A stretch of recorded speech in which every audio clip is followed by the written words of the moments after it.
Hello, my Bill 5000 Nation. How's everyone doing today? Hopefully, everyone's having a great day. If not, I hope it gets better from here. All right, we are back with another MrBallen video. This one is titled, "This Island Kept a Dark Secret Until 2004. Mature Audiences Only." Yay. Yeah, I love it when the mature audiences only is just right fucking there. Oh. All right, I'm excited though. Believe I've seen one like this. I like the islands hold secrets and all that other weird, crazy shit. I want to know what the secrets are. All right, let's go ahead, turn them lights down low, put on something comfy, cuddle up with someone special.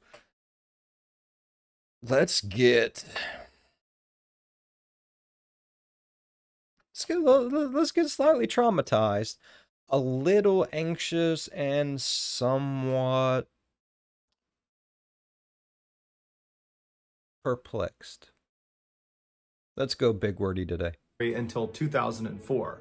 The story itself is unbelievable, but it's the twist at the very end that you'll remember. But before we get into today's story, if you're a fan of the strange, dark, and mysterious delivered in story format, then you come to the right place because that's all we do, and we upload 3 or 4 times every week. So if that's of interest to you, please replace the like button's hand sanitizer with lubricant right before they go out to run some errands. Also, please subscribe to our channel and turn on all notifications so you don't miss any of our weekly uploads. All right, let's get into today's story. Shit. Oh. I'm nervous. I'm getting nervous. Like, there's a twist. Like, I'm already starting to get the goosey bumps already. That's awful. Chichijima is a small Japanese island about 500 miles south of the Japanese mainland. During World War II, the Japanese put a base on this island and they put 2 radio towers at the top of the 2 mountains on the island. These radio towers became integral to the Japanese communication and surveillance operations in the Pacific during the war. And so at that time, the island was heavily fortified with up to 25,000 troops and huge anti-aircraft guns. Because of the island's obvious strategic value to Japan, the Americans wanted to take it from them. But American military strategists advised, oh yeah, we want that shit. You need it. Oh no, we want it. Against that, saying that any amphibious landing of this island would result in massive casualties for Americans, and the Japanese would likely just repel the attack anyways. And so the Americans decided to go with the next best thing, which was to attempt to bomb the 2 towers and cut out their communications. So in June of 1944, American aircraft carriers, which are those huge ships that planes can take off of and land on, they headed for the island of Chichijima. And once the island was completely surrounded, the Americans began launching their pilots to try to take out these towers. But the Japanese fought back in a major way, and despite taking heavy casualties on their side, they repelled every American air raid and kept them from bombing their towers. After several months of these failed missions over Chichijima, the American military leaders were incredibly frustrated. They knew this was going to be a difficult mission, but they didn't expect it to be this difficult. However, this island was so strategically important that I mean, if it's that strategically important to them, they're going to make sure it's secure. Is this Flyboys? Anyone read it? Is this Flyboys? Oh, if it is. Oh. The Americans knew they had to just keep on sending pilots in until they took out these towers. And so in September of that year, the Americans were back to planning another raid over Chichijima Island. And one of the pilots selected to go on this particular raid was a 20-year-old named George, who actually was the youngest pilot in the United States Navy at the Flyboys. time. But despite his age, he had actually flown in several combat missions already and had actually been shot down already and had to eject into the ocean and was subsequently rescued. On the morning of this raid, George, along with his 2-man crew, which was his radio operator named Dell and his door gunner named Ted, they boarded the plane, and then at 7:15 a.m., George and his crew took off, along with dozens of other American aircraft that were part of this operation. George immediately climbed above 8,000 feet because that would would put them outside of anti-aircraft gun range. And so the way this mission would work is all these pilots would fly over the island, and then in order to drop their bombs, they would have to dive down below 8,000 feet and then manually drop their bombs and then try to get back up above 8,000 feet and out away from the island. And so George had run missions like this before, and so he was one of the first to actually make that dive down to the island. And as soon as he went below 8,000 feet, the island just erupted with anti-aircraft gun fire. And so all these rounds are coming up, flak is popping all over the place, and George almost immediately notices the side of his plane gets hit. But the plane's stable enough that he decides he's just gonna keep on diving down and complete the mission. And he's yelling back to Ted and to Del to hold on, and they get all the way down to 3,000 feet when George releases two 500-pound bombs that are direct hits on the radio tower he was assigned to bomb. But at this point, George's plane is now engulfed in flames. It can barely fly, and so George is again yelling at Ted and Del to hold on. He's pulling back on the lever, and he begins to turn himself away from the tower out towards the water, and he manages to fly away from the island, but he can feel the plane starting to go down. Now, George had previously been shot down before, and what he learned from that is how important it was to fly as far away from the enemy as you possibly can before you bail out of your plane. Because if you bail too early and you land in the water right near where the enemy is, you'll just get captured. And so George was holding on to that lever and keeping his plane up as long as he possibly could. And so he's flying and getting lower and lower and lower and closer to the water,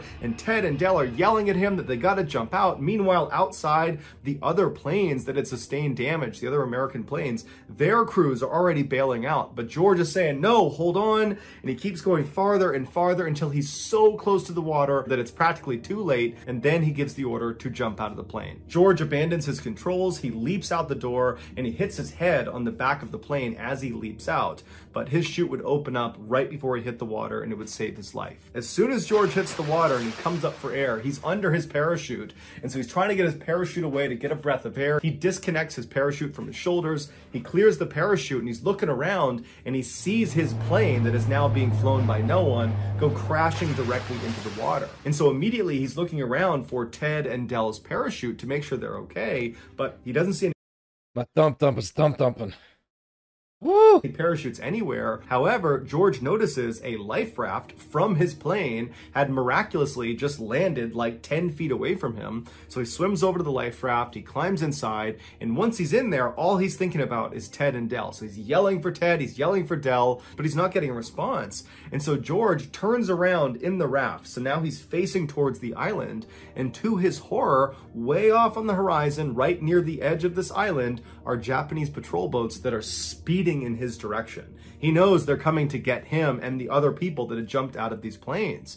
And so George turns back around, he leaps onto his chest on the front of this raft, and he starts using his hands to swim as fast as he can away from this island. The whole time he's screaming out for Ted and Del in hopes he's going to find them. Little did he know that both of them had not survived the crash. One had not even jumped out of the plane and had died on impact, and the other had jumped out, but their parachute had not inflated. And so George is swimming as fast as he possibly can, and he's yelling out for Del and for Ted, and he's looking, but he doesn't hear them, he doesn't see them, and he knows that not only is he not going to find his friends, but there's just no way he's going to outswim these boats. And so at some point, he just turns around and sits in the raft, and he's looking towards these patrol boats, and he knows that at some point they're going to come up here and they're going to capture him. And all he can think about is how guilty he feels about Ted and Del. And he starts second guessing his decision to keep that plane flying as long as he did and make them bail out so late. And he's thinking, I probably got them killed. And then he thought about his wife, and he wondered if he'd ever see her again. And then he turned towards these Japanese boats that were much closer now, but still fairly far away. And he began mentally preparing himself for captivity. But before he could be captured, American aircraft come storming in overhead, and they go flying past him towards the island, and they start dropping bombs and strafing these Japanese boats that were coming out to get George. And so George is thinking, oh my goodness, what luck. He turns around, he gets back on his chest, and he starts swimming as fast as he can, trying to get away, knowing that these boats are totally preoccupied with the aircraft overhead. And for 2 hours, George used every ounce of strength he had to swim as far as he possibly could away from this island. But at some point, he was just so unbelievably exhausted, he just could not paddle any farther. Damn. And so he's just laying on this raft. I know I'm very quiet, but I love Flyboys. It's a great book. Oh, MrBallen's telling it so fucking good. Aft when he hears the sound of something coming out of the water, and he turns and he sees the periscope of an American submarine coming out of the water. And seconds later, the crew of this American submarine comes right up alongside him. They grab him out of the raft, they put him in the submarine, and he was saved. Besides George, Ted, and Dell, there were 8 other American airmen that had to bail out of their aircraft because they were badly damaged following this raid. And so originally, those 8 people were not recovered and they were believed to have drowned at sea. But that actually was not true. The US government figured out fairly quickly what happened to them, but the details of what happened to them were so gruesome, the government decided they did not want to tell anyone. They especially didn't want to tell the parents and loved ones of these 8 airmen because they believed if they heard the true account, that would be too traumatic for them. And so they made the... Yeah. Just thinking about it, just goosebumps. The hair standing up on end. It's like, oh, fuck. Details of these 8 deaths totally top secret. But 60 years later, in 2004, an author named James Bradley discovered transcripts from a post-World War II Japanese war crimes trial held in Guam, where Japanese military leaders confessed to what they did to these 8 captured Americans. This is the true account. Unlike George, these 8 other airmen bailed out almost immediately after they got out over the water. And so that placed them in the water very close to the island. And so before the American aircraft could come in and save the day, like they did with George, these 8 airmen were scooped up by the Japanese and brought back to the island. The Japanese soldiers on this island for the past several months have been getting constantly bombed by American aircraft, inflicting a very high casualty rate.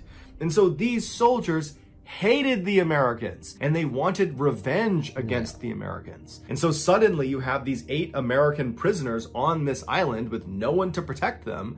And so what do you think happens? The Japanese decide they're going to exact their revenge on these 8 men. Within 24 hours of being captured, the 8 men were kind of huddled up in one section of the island when one of them, Marv Mershon, who was 19 from Long Beach, California, was grabbed by a Japanese commander, stood up and moved to the central area within their military camp, and they tied him to a tree, and this commander encouraged all of the other soldiers to beat and kick Marv. And so all day long, soldiers were coming up and just beating the crap out of Marv, and Marv is tied to the tree, he can't do anything. And these 7 other prisoners are forced to just watch because they can't do anything. And so that night, the same commander comes back and he unties Marv from the tree and he tells these 7 other prisoners to stay where they are. And this commander and several other Japanese soldiers, they take Marv and they march him away from the group into the jungle, and they march him over to this freshly dug grave. And standing next to the grave that Marv would have seen is this Japanese soldier carrying a sword. And so Marv is told to walk up to the edge of this grave. They tell him to kneel down in front of this grave, and they let him smoke a final cigarette. And apparently Marv very calmly smoked the cigarette, and when he was done, the man with the sword put a blindfold on Marv and then told Marv to extend his neck. And as soon as he did, he was beheaded. Afterwards, they buried him inside of this grave. That night, one of the high-ranking Japanese generals on the island, a man named Yoshio Tachibana, who was an alcoholic and was notorious for his sadistic tendencies with prisoners, he was sitting around drinking. This is where shit starts to get really fucking mature audiences only situation. So, yeah. Having a good time when he decided that his soldiers, they needed to prove they had what he called the fighting spirit. And the only way they could show they had this fighting spirit was by consuming human flesh. And so Tachibana ordered his soldiers to go exhume Marv from his shallow grave, and then Tachibana sent over one of his surgeons, and he told him to remove Marv's thigh. So the surgeon goes over, he surgically removes Marv's thigh, he gives it to one of the cooks, and the cooks, they make this huge meal using Marv's thigh, and they serve it to Tachibana and his other high-ranking officers and some soldiers. And apparently, Marv's thigh tasted so good with soy sauce and with sake that Tachibana ordered his soldiers to go back and cut more meat off of Marv, which they did. Within a month of Marv's execution and consumption, Tachibana decided that he wanted to eat more human flesh, and he wanted his soldiers to eat more human flesh because he and a number of the other officers were superstitious that this could make them stronger and it would be good for their stomach and it would be good for their health.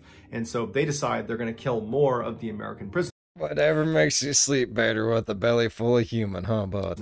And eat them. And so they brought the 7 remaining American prisoners out to the rifle range, and once they were all out there, one of the Japanese officers grabbed 25-year-old Floyd Hall from Missouri. They pulled him out of the group and they walked him over to the middle of this range and they tied him to a wooden stake in the ground. And once he was in place, Tachibana, who was there, he ordered the other Japanese soldiers to work on their bayonet work on Floyd Hall. And so one by one, these soldiers would go up and plunge their bayonets into Floyd Hall's chest, into his stomach, until he ultimately died.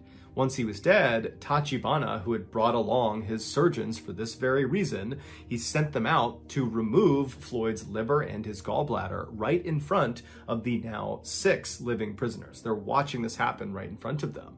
And then once his liver and gallbladder have been removed and wrapped in cellophane paper to preserve them, the surgeons walked back and stood on the edge because they knew this was not the last execution of the day.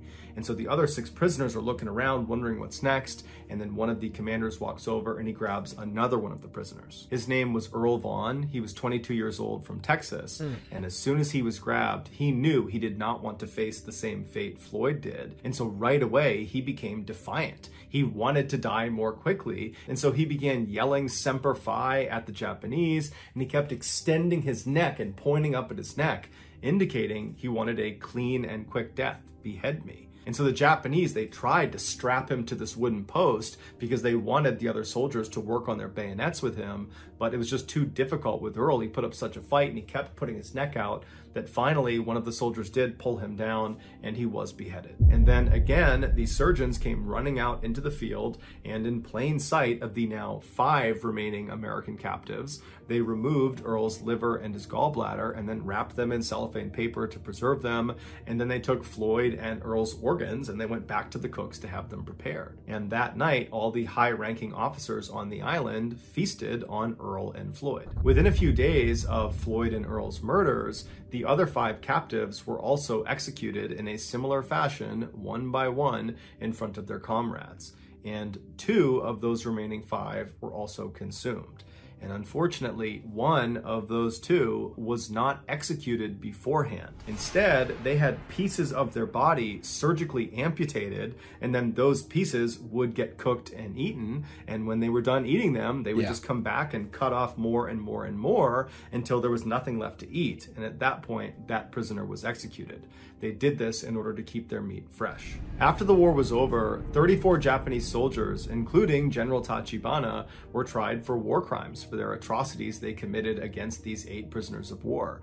They were all found guilty and they were all hanged and buried in unmarked graves in Guam. The other men on the island that witnessed these atrocities and didn't do anything about it, or participated but in some sort of secondary way, they were also tried for war crimes, found guilty, and sent to jail, but all of them were released after 8 years. George was 80 years old when he finally learned about the atrocities on Chichijima Island that he so narrowly escaped. He, like everyone else that was learning about this, was horrified and disturbed, but more than anything, George felt a deep sense of guilt for having survived. But what we can all say for sure is that George did not waste his second chance at life. George H.W. Bush would go on to become the 41st president of the United States of America. And his son, also named George Bush, would go on to become the 43rd president of the United States of America. 2 world leaders who would change the course of history forever, who never would have been if George Sr. had bailed out of that plane near Chichijima Island just a few seconds earlier. Think about that. So that's going to do it, guys. That's crazy, ain't it? Black Boys, amazing book. Read it. If you don't like to read, listen to it on tape. Audiobooks, whatever. Definitely worth it. Definitely. All right. I really enjoyed today's story.